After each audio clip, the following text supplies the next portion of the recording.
Hello, good evening, good afternoon, good night, everyone. This is Brother Benson, and I'm joined with my friend Miguda. Miguda, how are you doing, sir? I'm doing good. Yeah. Doing very much great over Mm-hmm. here. How about you Wow. over there? I'm doing fine. How was your weekend? My weekend was a bit good, but sometimes also I Mm-hmm. was also held up into one, two, three occasions. Oh, okay. So it was more of busy one. Okay. All right. That's okay. And towards the weekend, we had President William Ruto was touring Mount Kenya, and that is something that we want to look at. And on us ourselves, we want to look at was President William Ruto tour out Mount Kenya was successful or it was a failure? That is something that it depends. I don't know what is your take? And also, we are also looking at the what happened yesterday to Rigathi Gachagua, the former deputy president, where he was attending a Sunday service and the goons went after him. We don't know the motive was, and the politics of violence. That is also something that we would want to talk about, and maybe if we have any news that might be coming our way, we will also that's and something to watch again. Former deputy president will be having an interview today at KTN from 7:30 p.m. We will be interesting. I think it will be a very good interview because he will be responding to some of the uh, remarks that were made during the president tour. Maybe on your side, if you have something to say. I can say that it has been a busy week, as I said. Not Yeah. only a busy weekend, but a busy week as well. At the same time, there have been mixed reaction from the Mount Kenya visit. It has Mm-hmm. been resulted by, you can say, success and failures jointly. Some Mm-hmm. parts there was success, some part there was failures, and also there have been some revelation from top leaders. And I Yeah. believe that the public are now aware of the things that they were not aware before. So it has been a very busy week for the public at the same time for the industry of the country. And many things have happened, the way you just said. And Mm-hmm. also there are some people who have also lost their lives in tragic accident, if I may brief you. And Yeah. also we pledge our condolence to them and also the family. Yeah. Sometimes it's so sad, especially when you lose your loved one, especially in a strategic, like let's say like road accident. Some of them are very scary. If you are one person that has been involved in road accidents, especially that involves vehicles, it's so scary. Some people are lucky enough to uh, not to perish, and when you talk to them and give you a story of what happened, you know unasema kwamba umeona kifo, yani umebahatika, yani Mungu amekupatia nafasi ya pili ya kuishi. Eh, ni- Asante sana Miguda. Swali langu la kwanza ambao mi nataka kukuuliza, my first question to you, when you look at the project tour of president to Mount Kenya, uh, was it successful or was it a failure? It was, I believe that it all depends on the view of the person. But for me, I concluded that it was about failures and success at the same time. There was Mm, success and there were also failures in the tour of Mr. President. And yeah.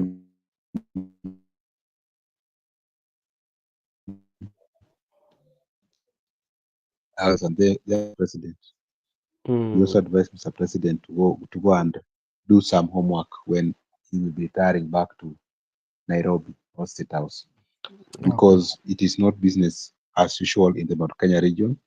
It is business unusual the way you expected. This is why I begin by saying that it was full of failures and success, because Mhm. when you look at the political timing, there he succeeded very well because the people he waited for a duration of time before going to the Mount Kenya to respond Mm, to explain to the people why he had to impeach his deputy, who they were jointly elected on Pantichet, Rigathi mm, Gachagua. In terms of timing, I said that it was successful, and mm, also the presence of audience, even though there were not huge number of the people, but even that small number, we can say that at least there was people to listen to him. Therefore, he mm, succeeded because even the small people were able to listen to Mr. President. Same time, he had that room to explain to the people, explanation room, whereby he was first received by a media house and he was able to explain to people why he had to come to that region at that particular time, why he had to differ with his deputy president, and so on yeah. and so forth. Also, you Okay. find that when it comes to the success, again, you can find Mhm. there were some exposés Yeah. whereby he tried to expose his deputy. And we are anticipating tonight to hear from deputy how he's going to respond to Mr. President. At the same time, that's the time when JB Muturi also tried to expose the deputy. What I wanted to say when it comes to failures, Mm. Did I lose you, Mr. the Miguda? failures, no, no, you haven't lost me. I'm saying, Mm. can you hear me? Yes. I'm saying, Yeah. when it comes to failures, there Mm. were some there were some areas whereby we pointed out that Mr. President has to pull up his socks and also has to do some homework because Mhm. previously, when he used to go to Mount Kenya, the Mm. mountain was united behind him. But when now he goes back again, there was that division among the mountain people. There was that division. So, in my view, that division is a failure to him, and he need to rectify that. At the same time, there was allegations laid Mm. against him, but he never substantiate, he never respond to those allegations. So up to now, we don't know whether those allegations were true or false. At the same Oh. time, there was conflict of interest between the national government and the county government, whereby there are some projects that were supposed to be launched by the county government, but it goes ahead to launch them as the head of the state. Therefore, Mm. that to me is a failure. And lastly, the issue of low turnout of the people. Those are failure to him. Okay. Thank you so much, Miguda, for your observation. Before I weighed in my thoughts whether the tour for Mr. President was successful or a failure, let me take this opportunity to help to welcome our good friend Dwari. I hope you are doing fine. To me, I also want to take the route that you've taken about failure. There are some failures that were experienced and success also. To start with, I feel President was successful in his tour, and this is informed by, it took President 6 months immediately after impeachment of Rigathi Gachagua to find how he can access Mount Kenya. Remember, one of the strategies that President used was to appoint some of the big figures or some of the names that have been very, very known, especially in Mount Kenya politics. We talk about Mwangi wa Iria was appointed, talk about Lee Kinyanjui, talk about Kabogo, talk about Mutai Kagwe. Peter Kenneth, I don't know whether Peter Kenneth really took his appointment that were made by the president because he's so quiet. I don't know whether he declined the appointment, but those were the names that that were brought in. So that was one way in which president was trying to find a way in which I can access Mount Kenya. Then after that, also it was also said that he kind of like procured the services of Maina Njenga. Remember when Maina Njenga stormed one of the prayer meetings held by the wife of former Deputy President Rigathi Gachagua, and even prior before that, in the eve of New Year, Maina Njenga, and he said that they are supporting government. They don't want to move. So I think by him going to the mountain, to me, I feel that was success. So when we're looking at it like being successful, it depends on how you're looking at it. And another thing that I might say that it was successful because the president had an opportunity now to engage with the locals one on one, and tell him his mind concerning the Rigathi Gachagua. And even before starting the tour, remember he said how Rigathi Gachagua demanded something like around 10 billion. And now this billion is, I think, like there must be there was a conversation between the two about the billions, because remember even during the impeachment of Rigathi Gachagua mentioned something that it was offered 2 billion. So if I can offer you 2 billion so that you resign, you remember that accusation, you know. So if the billions are talking, which means like that could have been a situation whereby they discussed about the money. So is that like both of them are not telling an exact amount that each one of them offered, or they differed, you know, they differed. Maybe somebody wanted too much and they did not reach an agreement. So that is something that we point out, it was successful. But now when we come to failures, one of the failures that I would say, or what I saw, is about some of the projects that the president launched, you know. Some of them were not worth him launching, you know. For example, when you saw the sewer pipe that the president launched, you know, that one, I feel like it was failure to him.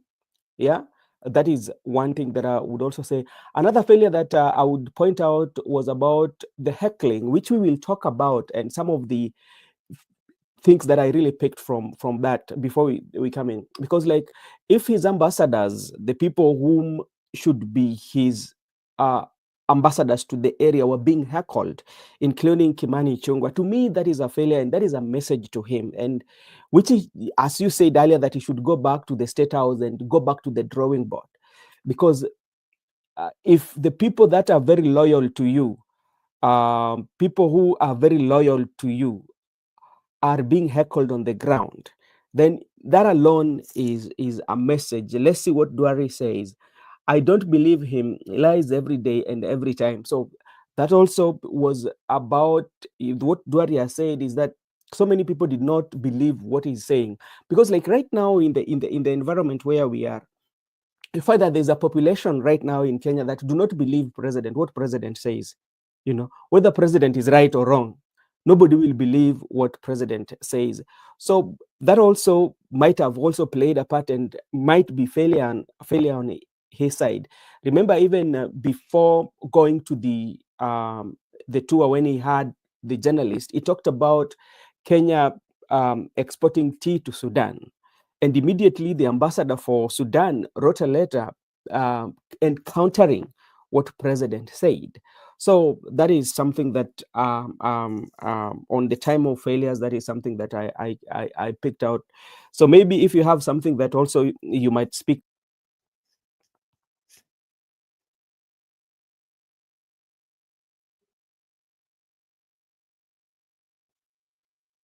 Yeah, you have talked about the another thing whereby I wanted to say that the issue of lying.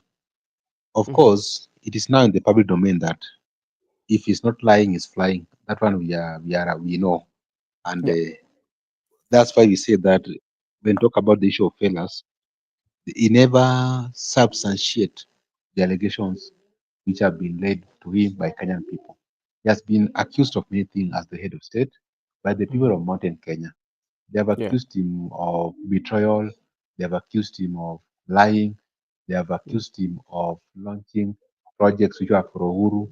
They have accused him of stall projects. So he ought to have explained to the people all those Yeah. accusations, and he ought to have bring attention of the people that as far the accusation rendered towards me, the Mhm. following ones, I'm out of them. But he never try, even never attempt to explain the story. That's why I still believe that when you talk of the issue of lying, that one Yeah. is undisputed. He's a liar. That's why we still say, okay, he ought to have one of the that's one of the failures, but he ought to have substantiate the allegations which have been laid to him by the members of public. Yeah. That one he failed. So when he's retiring, you also need to check on that. As that at the head of state, he need to be truthful person because he's the head of the state and a Mhm. symbol of national unity. At the same time, he Mhm. preside over a state whereby there are many nations. You need to be Mhm. someone who can be trusted because if you are not trusted, it means there is that trust deficit between you and those the public. That one we have pointed out. Okay, thank you so much, Miguda, for pointing out that. Let me take this opportunity to thank the following on the Facebook. Alex Omwaro, thank you so much for watching, and I hope you're doing fine. I'll look for you. I know you very well. I will call you so we can have a conversation. Miguda, as we talk about successes and failure of the president trip, um, I want to share with you some few things that I picked from the tour of Central Kenya by the president, as I compare it to some other areas that president has toured, especially, you know, um, when president gave out his itinerary that he will be going for Mount Kenya, people had mixed reaction. One, people were saying Rigathi Gachagua has dominated the Central Kenya politics and is like a kingpin, and people were anticipating that we are going to see ugly scenes in the president visit. But that is something that we did not actually seen. We saw a crowd that was very receptive to the president. We saw crowd that was having an engagement with the president. We saw a crowd that were heckling other leaders, but not the president.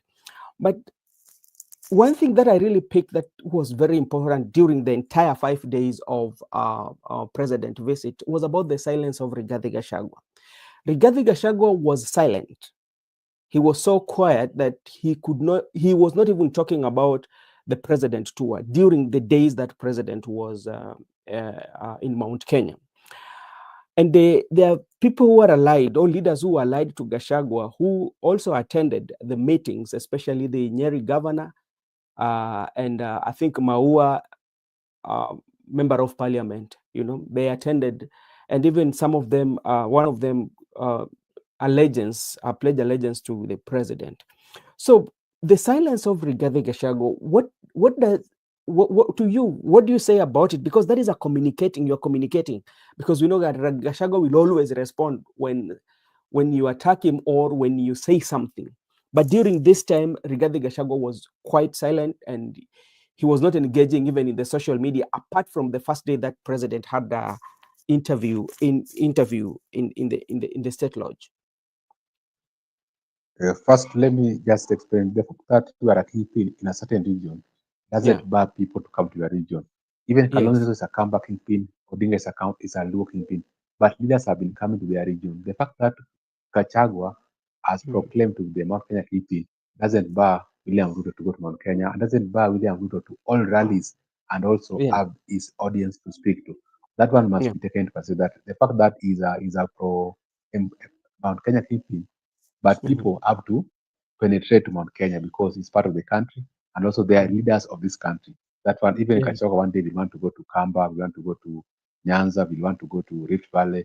We need to see the same reception which was Yeah. accorded to Mr. President, accorded to other leaders. We have talked about the issue of silence. The issue of silence, in my view, is Mhm. just another calculative move or a strategy by politicians. He wanted Mhm. William Ruto to argue his case before the Makenya people. Then he can Yeah. come back and respond. It's like it was giving him time to express Mhm. whatever he wanted to express and expose whatever he can expose. Mhm. Which to me, that was a very good move by Gachagua because there was no need of push and pull within that period of Yeah. time. He Mhm. allowed the state to speak Mhm. his mind, and then right now he can Mhm. respond to all allegations laid up to him. It's a matter of you. Someone is alleging that you have done so and so, but you have time to respond. So Yeah. there's allegations and there's a Mhm. respondent at the appropriate time. Timing is Okay. very important in politics, and that's what Gachagua was observing. And that's why today people are anticipating to hear from him. Even Yeah. if you miss in action in politics, Yeah. people Mhm. want to know why are you quiet, and those are one of the Yeah. strategies. So he can come back today, and maybe he can have a comeback that can Yeah. can can rubbish the entire 1 week tour. That's what we are waiting to hear from him at around 7:30 East African time. Okay. Yeah, I know it's coming in the next few minutes, but I'm also looking at it like maybe Rigathi Gachagua was looking at it in terms of development, because he said that these are goodies that are coming to my region. As somebody who has interest of my people, when good things come to my region, be it that we are we have difference in political the views in politics, or we disagree with you in the political field, but now when it comes to things to do with development, that is something that I cannot fight. So let me keep quiet as they deliver the development. So immediately after us getting those development, then I can respond. That's how I was looking at it. Then secondly, also I was looking at it as Rigathi also was taking time to study the ground. What is the ground saying, or what is the message that ground will be sending to the president? So from there, Rigathi Gachagua can use the data that is collected from the ground to the president to help him or to assist him to strategize in his politics for Mount Kenya, utilizing on the weaknesses that maybe the president encountered during Mount Kenya, and also looking at the strength. Where are the strength, and how can I deal with this strength of the president? So I think keeping silent was a good thing for Rigathi Gachagua, because he was collecting data. Because now he would talk of he would talk of now the people who are allied to president. Majority of them were called, including Kimani Ichung'wa. How can how is Rigathi Gachagua going to use that? And that one tells him, okay, the people are not with the leaders, because and that is also standing message to president that, okay, we will not heckle you as the president, but to your ambassadors, those who you entrusted to come and talk to us, we don't want them. So you president also, you are on the red flag, so you need to start looking on ways in which to work with the people who understands everything that we are going through in the ground here. So that is what I think about the silence of Rigathi Gachagua. Maybe if you had something to add on that before we come to the heckling of leaders. That's why I talked about issue of leadership. You must Mm-hmm. demonstrate your leadership, even if you have different someone or in opinion. Things like when an head of state is coming to your region, even that Yeah. head of state is a liar, but Mm-hmm. he is an head of state of the Republic of Kenya. That's why we say we all pay allegiance to Mr. President. But Mm-hmm. the fact that we love our country, we are Yes. not also mandated to love him. We don't need to love him. We can have Mm-hmm. our opinion ourselves. And that's why when also we wanted to connect with the people that truly is a leader, because whenever there's a good is coming to the region, he's not opposed Mm-hmm. to it. He's only opposed to the politics of betrayal. I wanted Yes. also to look at the people who encourage Mr. President, that you people, are you connected with the people? Because like unlike him, he's never heckled in Mount Kenya. But the leaders who are entering Mr. President were heckled. So he's trying to tell Mr. President, if you must go to Mount Kenya, even though you are accusing me of demanding Mm-hmm. 10 billions from you to give the Mount Mm-hmm. Kenyan votes, but if you must go to Mount Kenya, you must look for the right people who are Yeah. connected directly with the people. Unlike the people we are working with, they are not connected. There's a disconnect between the people we are working with and the people. Unlike me, who even without your without your presence, I'm directly connected with the people of Mount Kenya. So I believe that that's also a clear indication to the other that you need to dominate that region. That I have no problem. In fact, Yeah. we have no enmity. The only thing we are different than president is that he betrayed the whole community and he lied to us as a community. If he could have not lied to the community, or he could have not betrayed the community, then we could have Mm-hmm. worked with him going forward. I think that he wanted just to also express and argue his case before the people. Okay, thank you so much. And what can you say about the political maturity of people of Mount Kenya, especially because people are anticipating of ugly scenes, as compared, let's say, for example, sometimes back when president were not in good terms with the right honorable prime minister, especially if he visited Nyanza. Sometimes it was very difficult for president even to access some areas or to get some reception from the whole community, But when you look at how the Mount Kenya residents especially carried out themselves despite the disagreement between the Rigathi Gachagua and His Excellency President William Ruto, but the crowd were very receptive, and there were no ugly scenes witnessed during the gatherings or the rallies that president had. What does it say? What does it tell you about Mount Kenya in terms of political maturity? There, I will try to differ with the people, because Yeah. it's not only all about Mount Kenya being mature Mm-hmm. when it comes to politics. In Mm-hmm. Mount Kenya region, it is not only exclusive for the Kikuyu nation, Mhm. but also we have other people living in that region. Like you can't Mhm. say that the entire Mount Kenya, the residents are only Kikuyus. No, Yeah. Kenyans Mhm. are living in Mount Kenya region, and Yeah. other Kenyans are also part and parcel of Mount Kenya. So when you talk about Mount Kenya region, you talk about the Yeah. Kenya being part of it. And the even leaders during it is more of cosmopolitan. Like even if you go, you can't purport that it is only the Kikuyu nation who are attending all those rallies for William Ruto. So I can just say that to an extent, the people of Mount Kenya and other Kenyans who are part and parcel of the crowds, they have Mhm. expressed maturity when it comes to the receiving leadership. And also, you find Okay. that most of these political rallies they are being Yeah. organized on market days. And on market Mhm. days, you find that some people have come from maybe Kukambani to Mount Kenya. Some people have come Mhm. from Garissa to Mount Kenya. So it cannot be a Mount Kenya thing. People have traveled all along from other regions to come for the market day in that region. And if Yeah. the reason why we still insist on the low turnout, because if Yeah. you go and look at all those rallies were organized on the market days, on the Yeah. specific days on those regions. Therefore, if those were the market days and people Mhm. turn lowly, what about the days which are not on market days? That's why Mr. President has a problem on Kenya. And in fact, it was mobilized. It was mobilized. It was a market day. There was a lot of turnout. This is why I have to give you that example because even if you want to organize a rally in Kisii region, you don't Mhm. go to Kisii region on a Saturday. You will not get Yes. crowd. People will be in churches. That's why Yes. if you look at this politician, when they want to have a rally in Kisii, they go on Mm. Friday or they target other days, but they will never go on Kisii on Saturday because you will not get audience to address.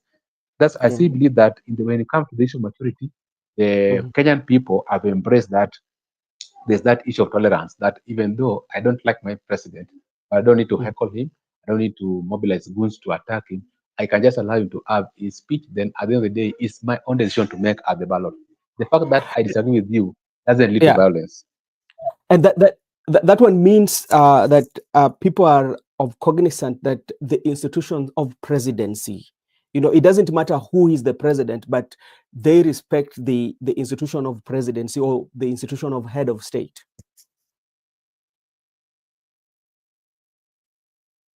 Am I right to say so, sir?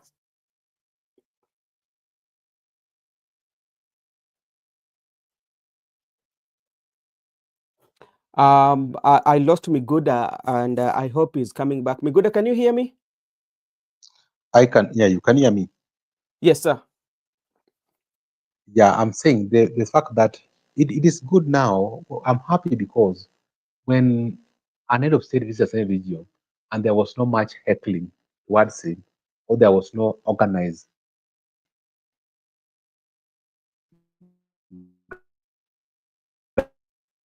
gangs, because you are but there's no you do that job. Some people, I told you that some people started doing these things as early as 2007. If you look at those people who are surrounds Baba's car, some Mhm. faces are familiar. From 2007 to date, they are still you are still guarding Baba's car. For how long will you guard Baba's car? You need to get Yeah. something to do. You don't need to be on that gonism for quite long, even 20 years. That's why I can see people are tired. People knows very well that what I can say that the civic education has Mhm. reached most of the part of the country. Mhm. Okay, Mr. And Miguda. people knows very well that like you. I like those people who missed the rally because there was really of going to that rally. If at all you know that you are going to heckle or you dislike Mr. President because it can hurt a certain word which cannot be well with you. Then you can end up maybe heckling or maybe responding by throwing stones like other people have done before. So I Okay. believe that if you don't like a politician, we still insist on the civic education that we understand now people understand this. They understand the institution that is the Yeah. president of the Republic of Kenya. They understand the Yeah. institution that is the governor of this area. And they Mhm. also understand that there is that coordination between the president and governor. And whenever there's a link between the head of state and the governor, it means that Mhm. to a certain, even if my governor disagree with the president, even if my governor is not appointed the same ticket with the president. But when president Mhm. come to my region, there's that Mhm. obligation by my governor to welcome the president to the podium. There's that obligation by my governor to go and meet the president so that they can work on certain projects. I think, in my view, let us just applaud the Kenyans because at least we are advancing in terms of democracy, and it's good because we have come from far. We have a East as a country whereby there was at a certain time Yeah. whereby you could not held any rally in certain region, or Yeah, if you are affiliated with certain people, you could not yeah. have room to mix with other people. So I think we are advancing when it comes because we have history, and from the history, we are also advancing. Okay. Thank you so much. And that's why we should give congratulations to Mutai Kaiga, the governor for Nyeri. You know, he decided to do his role as a leader, especially when head of state is visiting. As a leader, you should be there to welcome the head of state and give the challenges that you're facing that you want the head of state to address for you or to assist you with, so that you can um, give good services to the people that you lead. Miguda, I don't know whether you also picked this. There's something that I really picked about the president tour. The issue of broad-based government and tribalism was not really something that even the president talked about, because you can go back in the history when the president is in other areas. He talks about Ukabila, even the people that he has talks about Ukabila. But if you're very keen, during the Mount Kenya tour, the Ukabila word was missing. It was not so much talked about, and also there was no presence of broad-based government. Remember when president came to Nyanza tour, I saw and other areas he carried with himself Kimani Chungwa, and he would speak in those regions. But if you're very keen on the Mount Kenya tour, it was about all leaders from Mount Kenya who were in the president entourage, and they're the only people who were speaking. I did not hear of uh, mambo ya ukabila, you know you know what does this one tells you? Does it mean that each and every region has the message that they feel will resonate with them, or what was this one all about? I don't know whether you picked that. I might be wrong in my picking what I saw.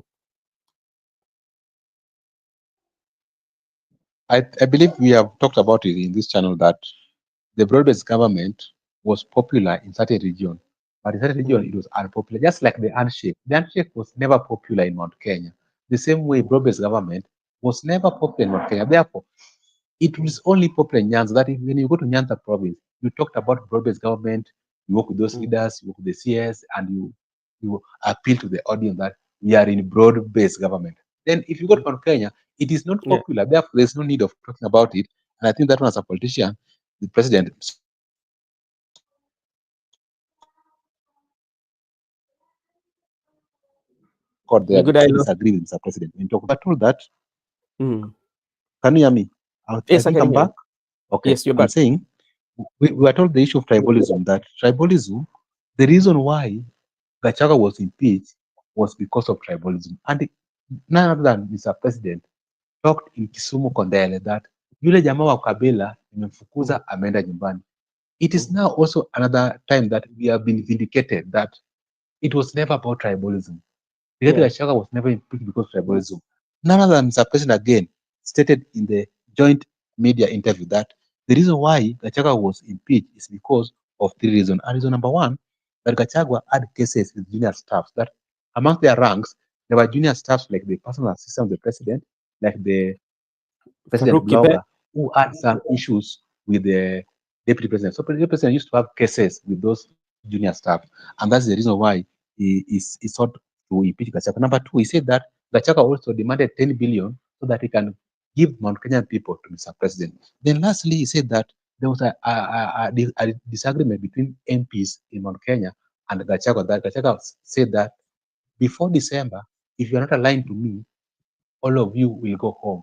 Then the AP said, okay, December, and you are the mandated people to impeach you. Then before December, we are sending you home. So he said it clearly that Gachaga was sent home simply because there was that disagreement between him and members of parliament from Kenya region. At the same time, there were those cases between him and junior staffs, and also there was that case of 10 billion. He never mentioned anything to do with tribalism. That's why I still Yeah. believe that there was no impeachment process, that Gachagua was tribal leader. And now that Mm, Mr. President spoke it out clearly that He never talked about the issue of tribalism in Mount Kenya. He never talked about the issue of broad-based government. But when he's in Nyanza province, he's busy about tribalism and broad-based government. And that's why we're advising the people of Luo Nyanza that this issue of you people, you are being Mhm. put to fight with the Kikuyu nation, that people like Gaucho is saying that at the Wakikuyu na Kabila. Why is Gaucho castigating such stuff? And Mr. President himself, when he's that region, is avoiding the tribalism thing, is avoiding the broad-based government. You see, those are things we have been saying that the people who are at the lower level in the context of politics, you should not Mhm. engage into unnecessary utterances which you do not know where they originated. Because when you talk about this issue of tribalism, Mr. President Yeah. just want to make the wrangles between the Luo nation and the Kikuyu nation. The fact when when Luos and Kikuyus are in contrast, it is his own advantage. But when Luos and Kikuyus are united, it is against their advantage because they can send him home as early as when we open the ballot, the polling station. That is why I still want to insist that I agree with you that the broad-based politics was not played in Mount Kenya, and the tribalism card was also not pulled in Mount Kenya. and and and and what is this message sending to the people of Kenya in general? Because if this is something that when you go to other region, it picks the card usually picks the number one list. Remember when the president was in Western Kenya, an MP was talking about isolation of Mount Kenya, and that is profiling a community or a region. But that is something that we did not witness during the president tour. And even when that MP came out and talked about that, the president did not kind of like come and say, okay, no, that is not kind of politics that we want to do. He did not mention anything about that. But now in Mount Kenya, that was something that the issue of tribalism, the issue of broad-based government that we've mentioned was not in his points. It was pure development and talking to the people of Mount Kenya, having one-on-one conversation with them. So what should the voters, or we call them the commoners, you know learn from that? The governors also should not follow leaders blindly. I heard some people are saying that us we follow him blindly. No, sometimes you also need not to suspend your brain as a commoner, because you Mm-hmm. can follow somebody blindly and you are going to lose it as a Mm-hmm. commoner, but with him he's going to gain Yeah. because like I've told you, the division between the Luo nation and Ku nation is benefiting William Ruto. But when the Mm-hmm. Luo nation and Kikus are united, it's disadvantageous to William Ruto. That is why I say believe that this issue of following people blindly Mm-hmm. should come to an end. At the same time, the Mm-hmm. commoner also, let them not pick anything that Aproche say. Aproche will only speak whenever it is convenient to him. Like he wanted that room, that comfortable room, for him to Mm-hmm. transverse through Mount Kenya. Therefore, he must avoid things like broad-based, things like Mm-hmm. tribalism, Yeah. and even this issue of tribalism. Kimani Ichung'wah never attacked or Gachagua about tribalism. He just said other things. But whenever he's in Nyanza or other region, he said Yeah. that yule mkabila nilimfukuza nyumbani. It means Uh, that these narratives is how they are playing in different countries. And that's what sometimes I tell people. Don't travel. Don't be stagnant in one location. Don't just be in uh, Luo Nyanza or you are just in mm, Ukambani or just in Kikuyu. Try to travel across the country. When you try to travel across the country, you'll have a global perspective of looking at things. Like, when you are in Mount Kenya, yeah. and try to even use this public means of transport in Mount Kenya, you will hear people talking. People will tell that Kasongo is a one-term president. Kasongo will go home. People tell that Mm, uh, when Uhuru Kenyatta speak, we will listen to him. People tell things like broad-based government is unpopular, Gachagua is mhm, trouble. But if you are in Nyanza again, Ruben's mhm, government is popular, is disembraced, William Ruto, Kumibila break. So you need to travel across the country and have a global perspective so that when you are called in a panel to air your thoughts, you bring things that are they are of common purpose for the all people. Because if you sideline that you are only in Kondele, you mm, cannot have a global perspective of how politics are run. And that's why Stefuna is scoring it. Stefuna, mm, when he's sitting in Nairobi, is having a view of the mm, entire country. That's why he was saying mm, that even if Raila Odinga support William Ruto, yeah. me as Stefuna, I'll not vote for him. Why was he saying that? He was saying that because in Luo Nyanza or in Raila's stronghold base, you'll find that people know that, okay, Baba final. You follow Baba blindly, but that is not the case. So somebody thinks that Mm. if he's following Baba blindly, even if someone in Nyeri or Yeah. someone in Belgoat is also following Yeah. Baba blindly. No, those people don't follow Baba blindly. Those people, to them, Baba is something else. But in Okay. Nyanza, Baba is a hero. The same way in central in Rift Valley, Ruto is a Yeah. hero. But in that part Yeah. of the country, Ruto is never a hero.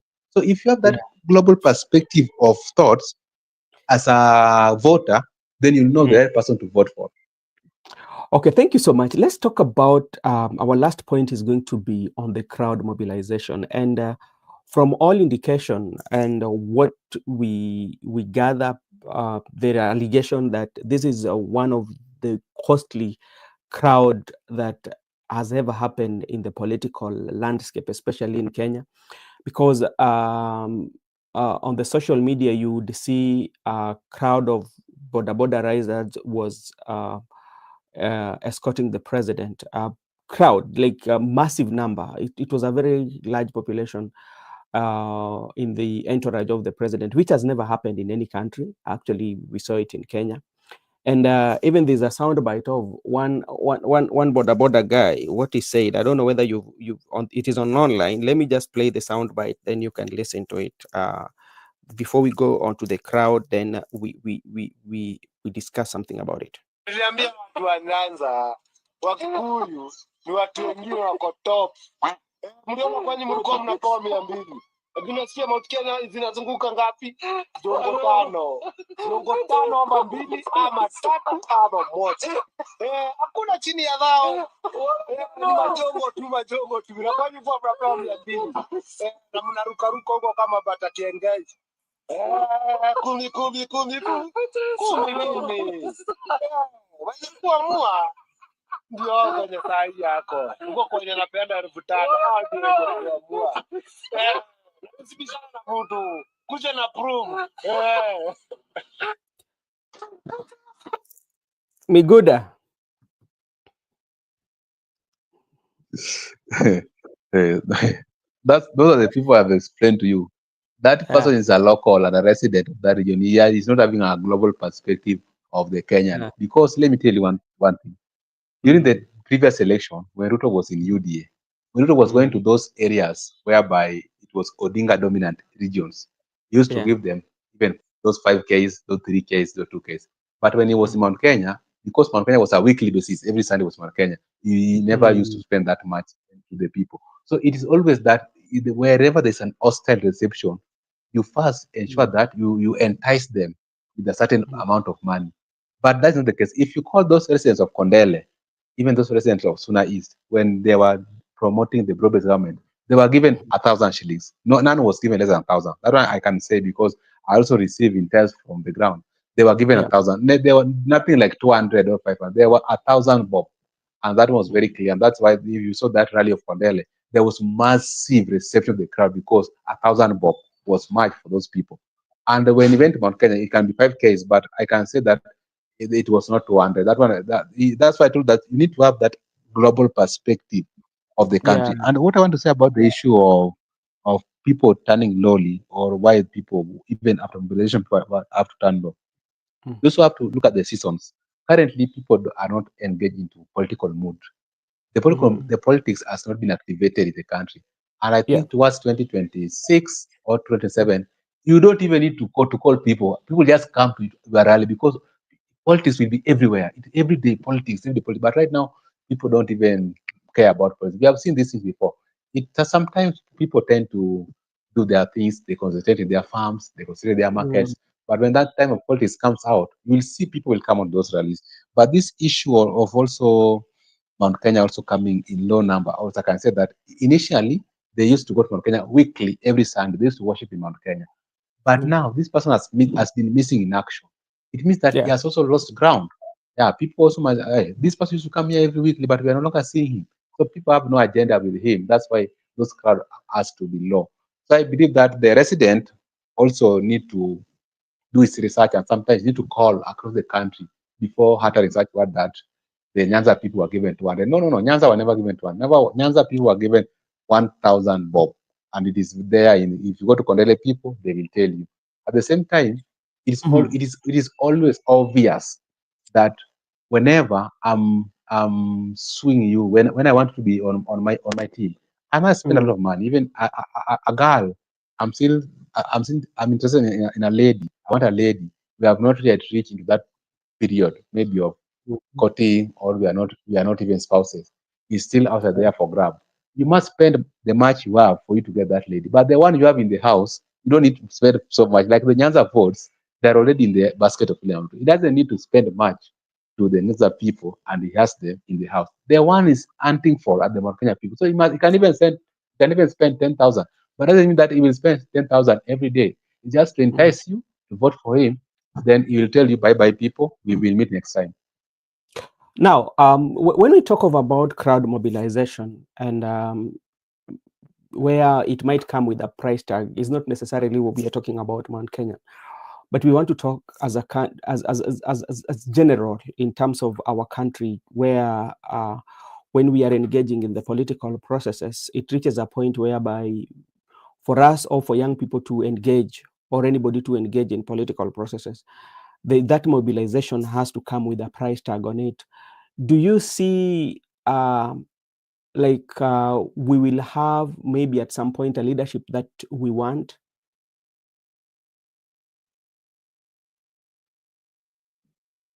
For now, I can say it is not easy.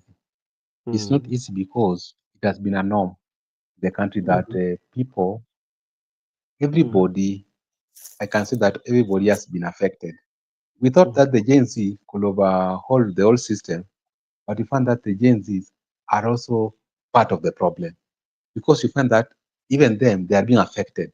There are some of them who their right hand is with the movement, their left hand is in the system. So the system has already affected the current generation. And I think mhm, that it is only possible through a revolution. Through a mhm, revolution, it can work for the country. That it is only by revolution that we can restore the system of this country. Because if we, the current generation we have right now, some of us mhm. have also been affected, and even some of us we attend those rallies to get money. And some of us Yeah, also are working for the same politicians as bodyguards. We yeah, guard their cars. We yeah, are intelligence to them. We brief them. And like yeah. I can be a NIS agent. Some of us are NIS agents. So you can see that even the Gen Zs are affected. Mm. It means that now the current generation are affected. The only way, and that's Mhm. why we wanted it, is revolution. Now, when you talk about revolution and you look at the word mobilization, and mobilization is maybe to talk to people or entice them to come towards you to assist you pushing your agenda. And this is, we are not only seeing it, or we are not only experiencing it with the politicians going on the ground. Even at some point, I hope you've heard all this allegation about in the legislative house, whereby people were saying they were, some of them went to the toilet, they were given a brown envelope. And if you see it's happening even in the institutions like parliament, those accusations or allegations are being peddled around, and it also comes to the wananchi themselves. Yeah. Um, oh, what will happen, especially for the young people who want to get employment, if the only way they can get their money is them getting mobilized? Then the employment or the relevant leaders or the relevant institution is not working a way in which to create employment. I'm saying Mm-hmm. the Kenya we want is not the Kenya Mm-hmm. we have. And the Kenya we Yeah. want is far-fetched right now Mm-hmm. because we form part of the problem. Even though we were accusing the millennials and the Gen X and the older people, but Yeah. we're also affected because we are being used by this the issue of mobilization. Mm-hmm. Who are being mobilized? It's the Gen Zs who are being mobilized. And who are Yeah. paying those money? It's the Gen Zs who are paying those money. And if the institutions are corrupt, these things are Mm-hmm. coming from the top. From the institutions, they are corrupt. And even I can say that not only parliament, but also even the executive, there's a lot of corruption there. It come down to the people, those rallies, and Mm-hmm. even at rally, even as a youth man, youth man is being used by this politicians. And I told you this thing. Some people don't have their own opinion. And Mm-hmm. it's very unfortunate for a young person that the opinion of a young person who is in the podcast or who is in the Bunge la Wananchi or Yeah. who is in the rally. Mhm. It is an opinion of a certain leader in parliament, an informed opinion.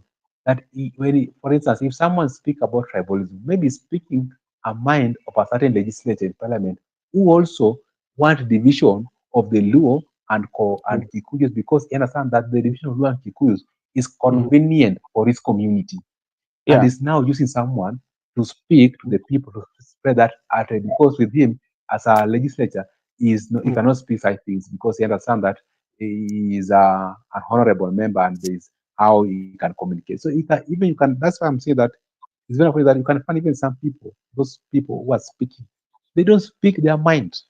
That Mhm. those minds or those thoughts are influenced by certain people.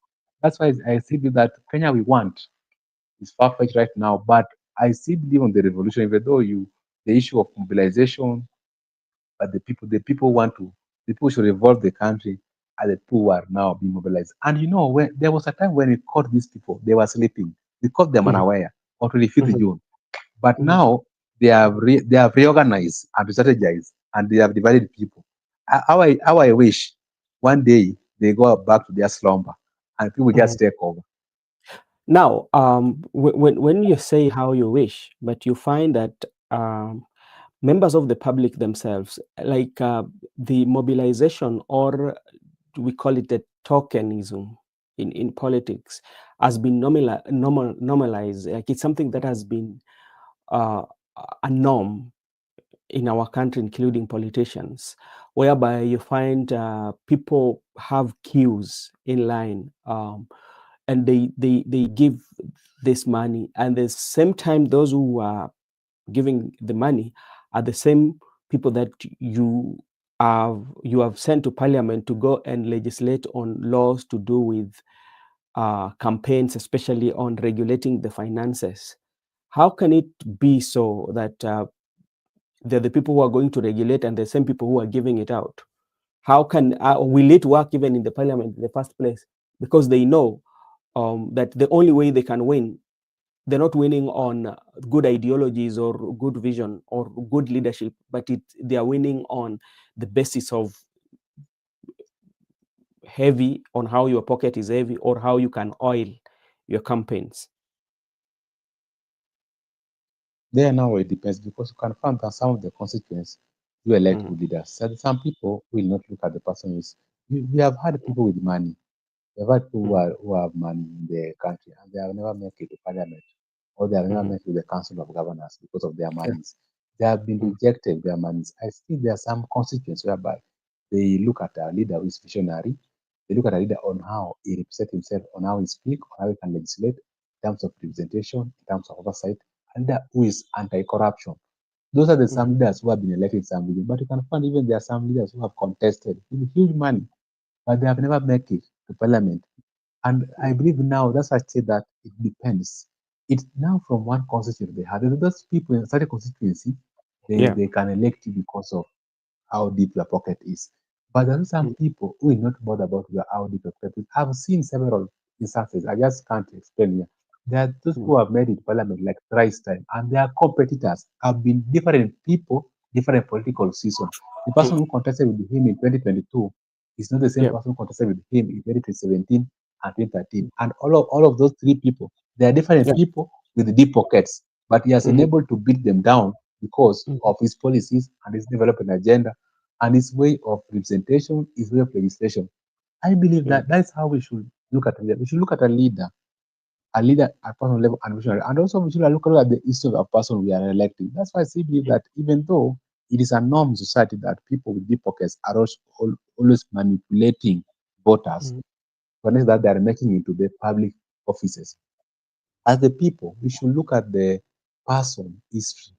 If that's the least we should look at, and that's what I would say. The least it should be the person history. If someone has been engaged in corruption, we don't need to take this person further. Even if someone has come with a deep pocket, we must question that this money, or there are young people, yeah. who have huge money. You can ask them, how long did you work? For how long have you worked? Even your age mates, even if you are employed in a Safaricom company as Mm, a CEO, if you have not even worked for even 10 years, and you have money that can facilitate presidential campaign as a young person of 28, surely, where Yeah. did you get this money? So you don't need to like somebody because somebody is having deep pockets, not because somebody. You just need to look at someone in terms Yeah. of there are qualities of leadership. Someone who can serve, servant leadership, and someone also Yeah. who is down to earth. And that's why some people have Mhm. got it right when it comes to members of parliament and governors. And I can just cite some people without any fear of consequences because they have worked. People like Mhm. Irungangata. Irungangata's work. There was a probability of electing Jamle Kamau in Branga County. Yeah. People outdo Jamle Kamau over Irungangata from senator. And now Yeah. he's delivering to the people of Branga County. People also had to add options. They could have let some such people over Babu Owino or over Didi Nyoro or over this MP of Kasipul. We usually mention Babu and Didi. There's this one from Kasipul also called Ongondo Were. He was also mentioned as Ongondo one of Were. the good MP. Ongondo Were Uh-huh. was also, is also doing best in Kasipul. Even this Mhm. MP of Mumias East, there was probability of even electing Washiali. But people opted to Salasia over Washiali. Why? Because people saw Mhm. something Salasia, which was and Bashali is damn well compared to Salasia. That's why I say believe that even if some people have money and it's a norm, Mhm. let us also view the history of somebody, also let Yeah. us view capacity or capability of a leader who can like now we are going for elections in 2027. Mhm. There are those people who are senators who want to be governors, but Yeah. they have never done anything as senators. But the fact that they have money, they want to go and contest. And someone was also saying that the 27 election is going to dish out money like never before, and he is going to Yeah. be elected as the governor.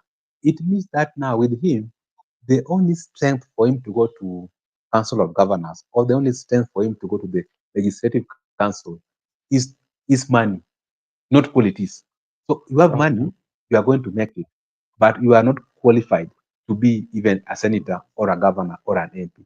I think even though we blame those leaders, at the same time, as the people, not everybody, there are some constituents which have adapted very well and they are doing good, they are Mhm. progressing very well. So we should emulate that. Why is it that these people have been ranked so and so?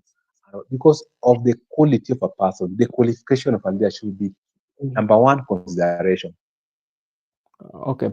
Thank you so much. Let me take this opportunity to say hi, Gibson Connor. Hi, Brother Benson Media. Hi, how are you doing? Hi to me. Good. Given brown envelopes in the toilets. Yes, it used to be there.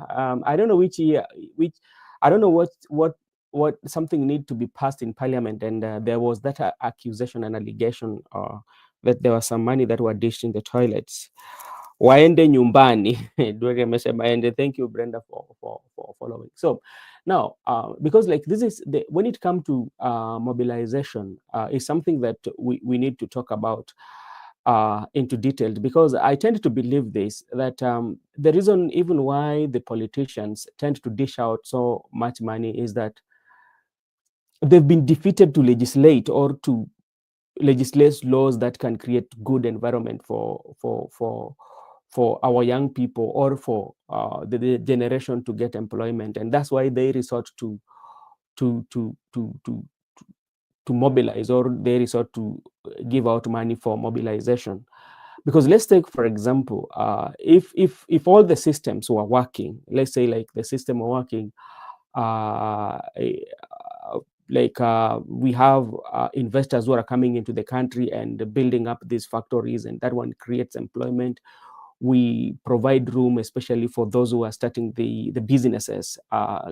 Their businesses can thrive, and they can thrive if the taxes that they have, friendly taxes to the young business are growing, then, or accessibility of capital for people who want to start the business.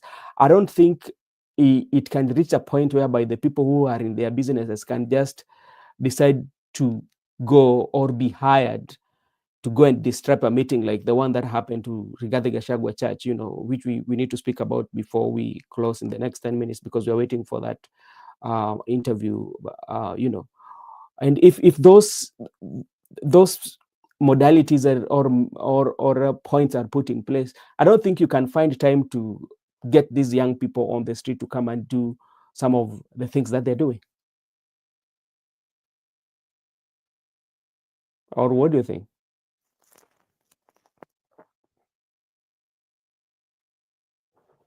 Oh, did I lose me? Good.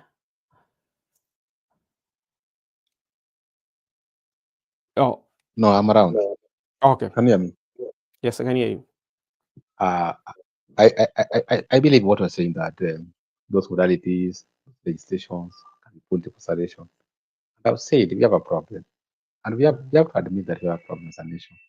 And these problems, and the way we have said, say these problems are we have the system problem. The problem is within the system, and this system must be dealt with. Without dealing with the system, I can assure you that here today, that the 2027 election, the next president is going to be William Ruto, and that's Mm. the system favors him.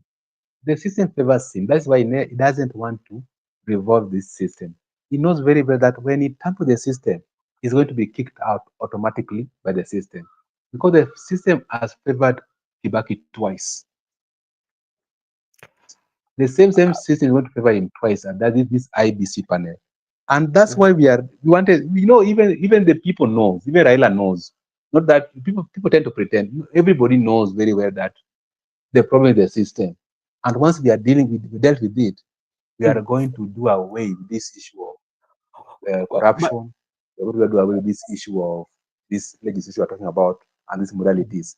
And the reason why I'm talking about that issue is because the leaders who are in the system, you can get someone who is a good person to parliament, and after 2 years, he has been affected by the disease. So you wonder how this person we knew yesterday is the same like other MPs. Even the people whom we knew, mm. there's certain disease. Once you are in government, you are either infected or affected, and that's why we are saying this system is the problem. But when you're talking about system, I don't think the system only favors President William Ruto. I think like the system favors the political class, and it brings down to where we have the political parties. If at all we had what we call the democracy in our political parties that has views, we could have been having a very good nation. Because remember, even in our political parties, we have they're being micromanaged by the owners, because the political parties have owners and the owners have a say. If you want to see that, if you want to know that the political parties owners kind of like favors all the political class, um, look at the history. When the multipartyism came, we thought that was going to at least expand our democracy, whereby people who do not share the same ideology would go to their various political parties. But what happened? The multi-party democracy opened a room, and we did not regulate our political parties. If you look at Kenya has the majority of political parties that are being formed, and some of them are not being registered to win elections. Some of them are being registered for business purposes. Because you find that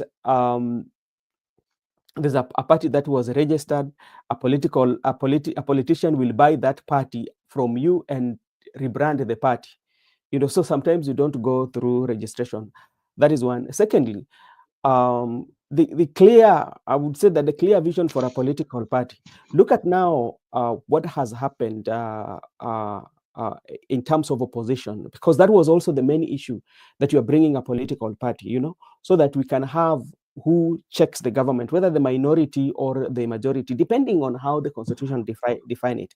But now here we are, whereby we have uh,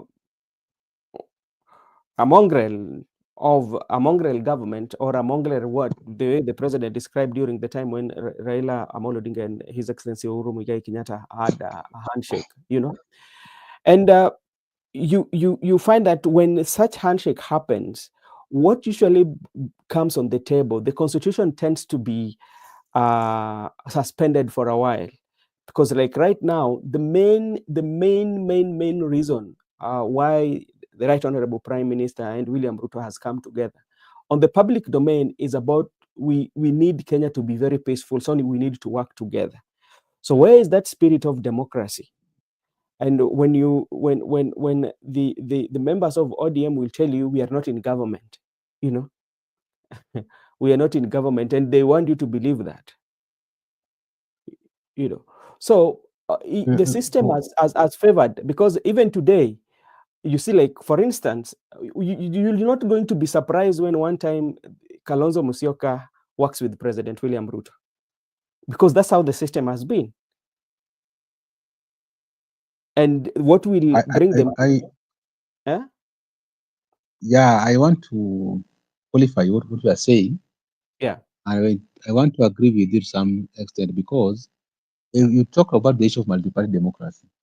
And Mm-hmm. this is why I agree with you because the people who fought for multi-party democracy are the people who are currently anti-multi-party because they have ensured that they have some dominant party in their region. That and Yeah. anybody who is opposed to their dominant party is being labeled as a rebel. That you are a Yeah. rebel to our community, and they want Mm-hmm. the community party. Why were they fighting for multi-partyism if they knew that they don't want it to their community? Another thing, you talk about the issue of nomination. Nomination also happens. That's why I still believe that it favors everybody. The system favors them, even the multi-party democracy, the issue of anti-multi-party favors them, nomination favors them because they will tell that we have sort of nominations. You can go through primaries, and Mm-hmm. sometimes people can decide and go Yeah. give direct tickets. Nominations can give direct tickets. At the same Mm-hmm. time, the issue of IBC.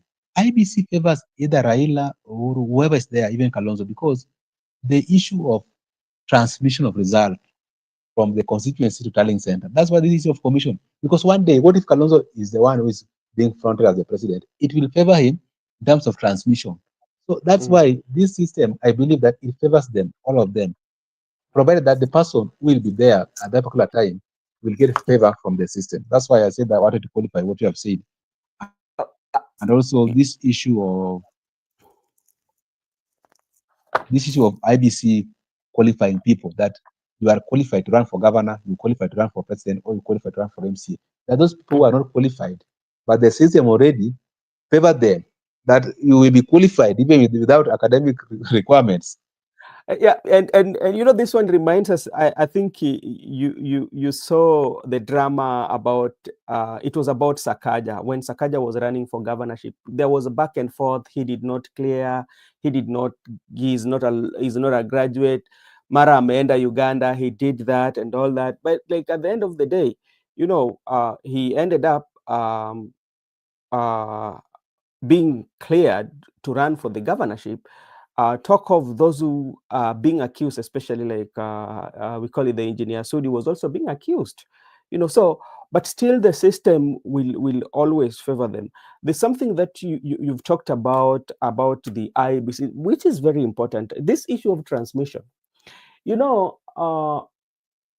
that's where I think when it comes to transmission, that's where it's usually the catch is.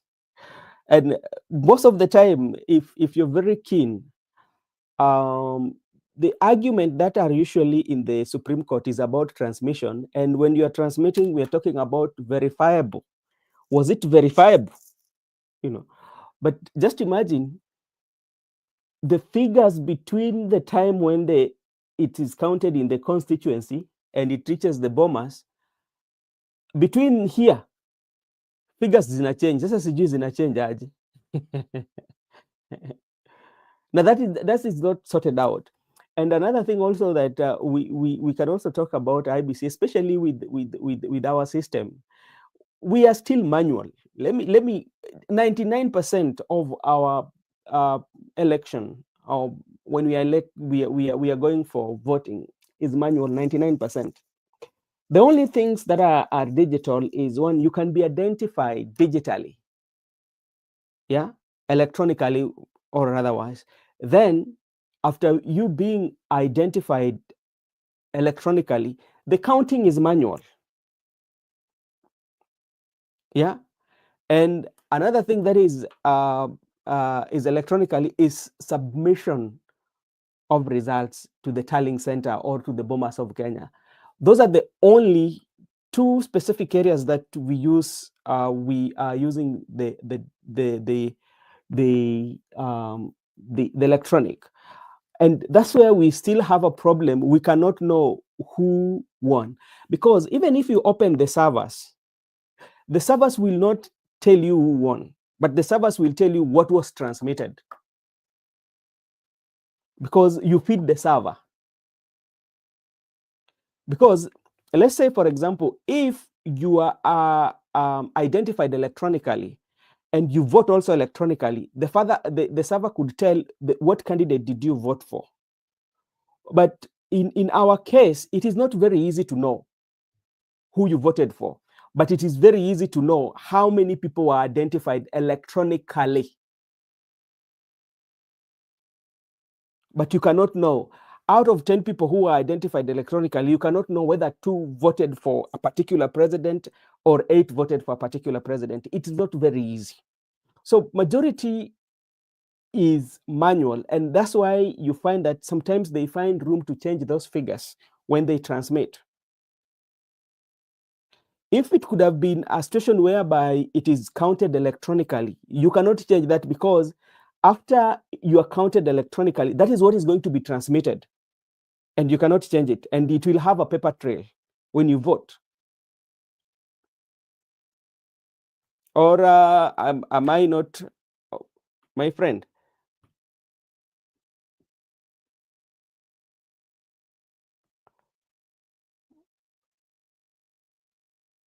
Yeah, somebody is asking, I hope What I want to say, what Kevin Obura is doing fine. Gibson Connor is asking, hope Kevin Obura is doing well. what okay, you respond to that one later. What I want to say is that the issue of this IBC thing, Yeah. and we have talked about it here before. The IBC thing, the issue here has been even the 2017 election, it was Yeah. nullified on the ground of process. That the process was not verifiable. There we have just stated the process was not verifiable. The process, not the election is not an event, it's a process. The result Mm-hmm. must reflect the process. And Mm-hmm. our results have never reflect the process. We talked about the issue of, and the issue here is here about with the register and the voters. You find that in a certain polling station, let us not look at it in the entire process, just concentrate on a polling station. In a polling Yeah. station, you have a registered people. This Mm-hmm. registered electorate, there's the issue of turnout. Everybody don't turn out. There's a few Yes. people who turn out in a polling station. People cast their vote. Then there are those votes which have been rejected, and the votes which has been tallied. The tally does not match with the turnout. That has been the problem. Why is that the tally cannot match with the turnout? And the people turn out. People cast. They are in the ballot box. If those things are in the ballot box, Yeah. why they are not tallying? So because of the transmission from Yeah. from polling station, you go to constituency. From constituency, what is being Mm. reflected at the National Tallying Center in Yeah. Nairobi is not what it is in the polling station of Olympics primary. That's what has been the problem. And that's what And we be arguing here, that this transmission thing, yeah. why can't we do this transmission thing and do away with the National Tallying Center and let us declare president at Mm-hmm. Olympic Primary School, or let us declare president at Moi Avenue Primary School. We can Yeah. declare president at Kiaru Primary School. We don't need to declare president at Bomas of Kenya. So that's that, and that's why I agree with you. And I say this in that if maybe I might be not be right, you also has to tell me. You have to tell me. I mean, because when we are looking at it this way, why do we usually get those discrepancies? One, we do get them because when you are identified electronically, yeah, you come and vote manually. So what sometimes happen, you're going to look at, okay, we are looking at Olympic, for example. How many people, when you go to the electronic data where people have been identified or where voters have been identified, yeah, the voters will only show the register, electronic register will only show the people who were identified at that particular polling station, yeah? But it will not tell you who voted for who, yeah? So that's why you find those discrepancies are coming. And sometimes you find that the system has failed. We are reverted back to the manual. Yeah. So those are what brings Let, those let, discrepancies. Yeah. let me, yeah, I get your point. But in the previous election, 2022, I Yeah. was in the inside polling station up to midnight. Mm. I went there intentionally to study. Already I knew that Maraga declared that for null and void under process. So I wanted to know how is this thing working from the process up to declaration. So I was there specifically on a mission. What I noticed, Brother Benson, Mm. if you work at a polling station, we have BVR that is going to identify you electronically. At the same time, we have backup that is manual register. So Yeah. everybody must be identified manually because BVR do fail. So whenever they fail, you can go to the Yeah. record and okay, if they can't catch because we can't wait for it to pick up. We have to go on with the elections. And we people are being actually people are being identified twice. First, you are being identified on the BVR, then the manual register. You must be identified, and you are being marked as someone who has turned out. If we turn out 200 people in a polling station and we Mm. cast our vote, then when we cast our vote, but that the tallied, there's some maybe there are 10 rejected, so 190 tallied, and you find that maybe someone has got 150, someone has gotten 40, and when you go to Nairobi at National Tallying Center, you find that the turnout was 600, but the turnout was 200, and we have the manual register at the polling station. Why Yeah. is it that we must go to National Tallying Center to get presidential result, and we have the presidential result at Moy Avenue Primary School with the manual register, leave alone this issue of BVR, because people are being identified twice, electronically Mm. and manual for backup. That's why I still believe that this issue of transmission, this is where the problem is, and the National Tallying Center, this is where they are getting gap to boost someone, also to reduce for someone. Okay, Makobura, how are you doing?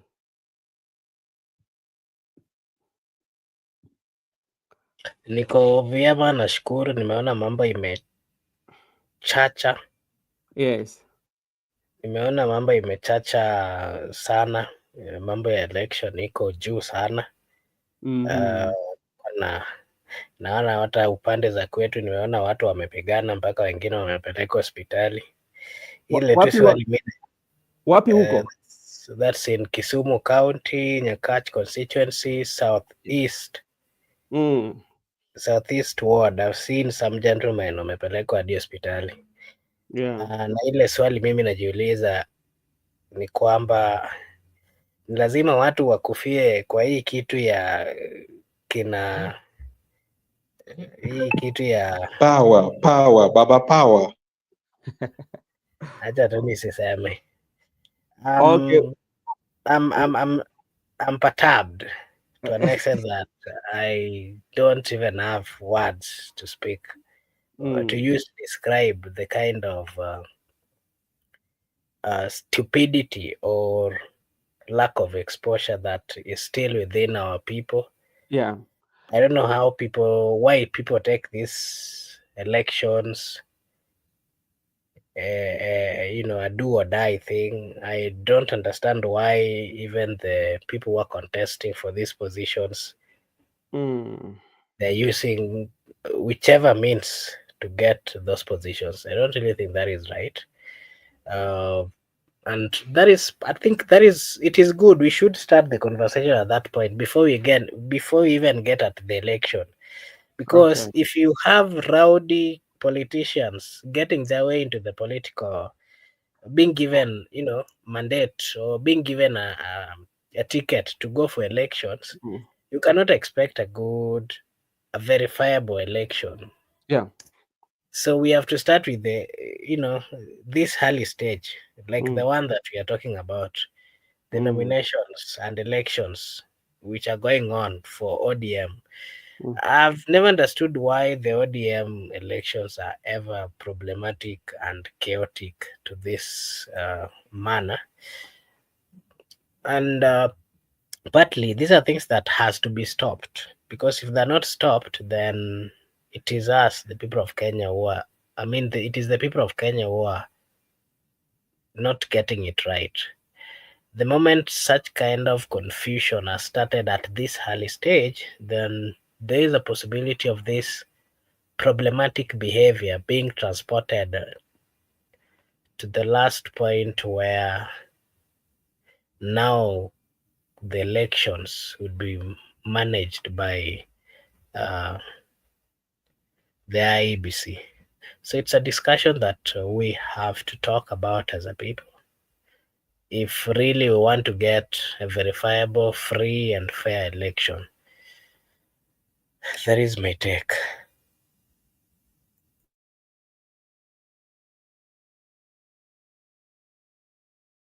You are muted. Maybe before I left, allow me to acknowledge the greetings from Gypsy Corner.